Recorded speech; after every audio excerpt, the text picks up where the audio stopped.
Allahu bihi lahu tariqan ilal jannah. Barang siapa menempuh suatu jalan dalam rangka menuntut ilmu, Allah akan mudahkan jalannya menuju surga. Bukankah setiap amal soleh yang kita lakukan, yang kita langkahkan kaki menuju amal soleh tersebut, memudahkan kita menuju surga? Iya atau tidak? Kalau kita melangkahkan kaki menuju masjid sholat berjamaah, bukankah kita menuju surga? Iya atau tidak? Iya. Bukankah kalau kita berjalan silaturahmi menuju orang tua kita, untuk menyenangkan hati ibu kita, kita melangkahkan kaki, berjalan bersafar dalam waktu yang jauh, menempuh jarak yang jauh, bukankah kita menuju surga? Iya. Bukankah kalau kita melangkahkan kaki untuk umrah, bukankah kita menuju surga? Bukankah kalau kita melangkahkan kaki, berpindah dari satu manasik ke manasik yang lain, dari tawaf, kemudian sa'i, kemudian nanti ke Mina, ke Arafah, ke Muzdalifah dan yang lainnya, bukankah kita menuju surga? Iya. Bukankah tatkala kita berjihad, kita berjalan, bukankah kita menuju surga? Iya, berarti seluruh langkah kaki kita tatkala menuju amal soleh, semua mengantarkan kita menuju surga. Namun timbul pertanyaan, kenapa Nabi mengkhususkan orang yang sedang menuntut ilmu? Paham pertanyaannya? Atau masih TK? Paham pertanyaannya? Saya ulangi. Nabi berkata dalam hadisnya, "Man salaka tariqan yaltamisu fihi ilman, sahalallahu bi tariqan ilal jannah." Barang siapa yang melangkahkan kaki dalam rangka menuntut ilmu, menempuh suatu jalan, Allah akan memudahkan jalannya menuju surga. Padahal kita melangkahkan kaki untuk amal soleh banyak, untuk bersedekah, untuk bantu korban bencana, untuk umrah, untuk haji. Bukankah semuanya melangkahkan kaki ini menuju surga? Jawabannya iya. Nah, kenapa Nabi mengkhususkan penyebutan orang yang melangkahkan kaki dalam rangka menuntut ilmu? Jawabannya sebagian ulama menjawab, karena jalan termudah menuju surga adalah menuntut ilmu. Lebih mudah daripada yang lainnya. Jalan termudah menuju surga adalah menuntut apa? Ilmu. Kenapa? Dengan dia tahu tentang ilmu akan terbuka cakrawala kebaikan. Dengan belajar dia akan tahu tentang hal-hal yang buruk untuk dia jauhi. Dengan ilmu dia tahu mana prioritas dalam beramal soleh. Dengan ilmu dia akan bersikap dengan hikmah dan bijak. Dengan ilmu dia akan mengukur semangat dia. Jangan sampai seorang semangat tapi nekat dan akhirnya fatal. Semuanya dia ukur dengan apa? Ilmu. Oleh karenanya jalan termudah menuju surga kata para ulama berdasarkan hadis ini adalah menuntut ilmu. Maka saya ingin hadirkan dalam diri kita ikhwan dan akhwat, bahwasanya menuntut ilmu itu ibadah. Bagaimana bukan ibadah sementara Nabi berkata thalabul ilmi faridatun ala kulli muslim. Menuntut ilmu itu wajib bagi setiap muslim. Faridah wajib. Dan wajib itu berarti berpahala.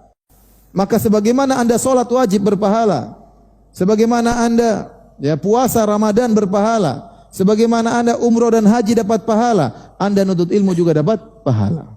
Anda datang di majelis ilmu, Anda dapat pahala. Anda duduk mendengarkan ilmu, dapat pahala. Anda menelaah buku, dapat pahala. Karena nuntut ilmu itu adalah ibadah. Bahkan saya katakan, sebagaimana orang yang sholat dalam satu masjid, ada 1000 jamaah misalnya, pahalanya berbeda-beda. Kata Syekhul Islam Ibnu Taimiyah bisa jadi 2 orang di saf yang sama berdampingan, tapi pahala antara si A dan si B jauh seperti langit dan bumi. Karena apa? Karena cara sholat mereka berbeda.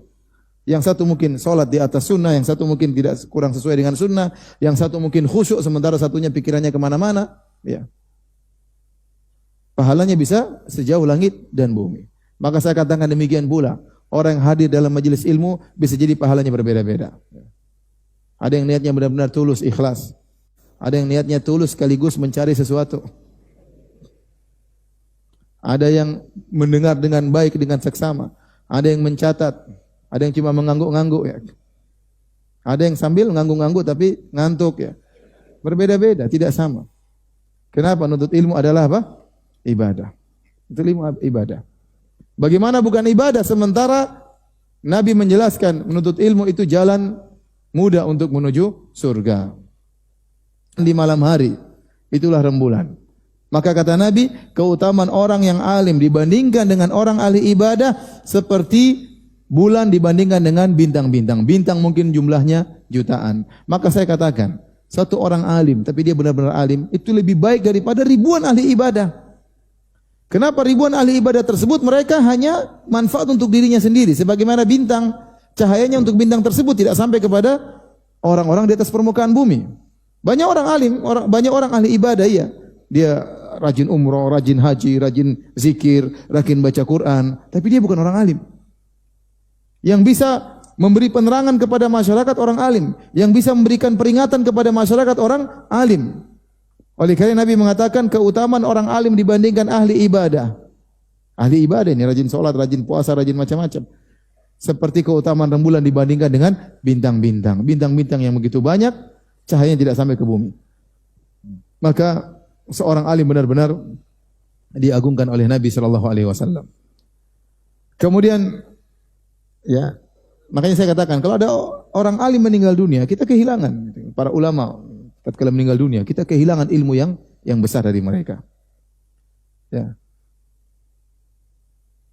Kalau ahli ibadah meninggal, kita kehilangan, tapi tidak begitu kehilangan seperti meninggalnya seorang alim. Ya.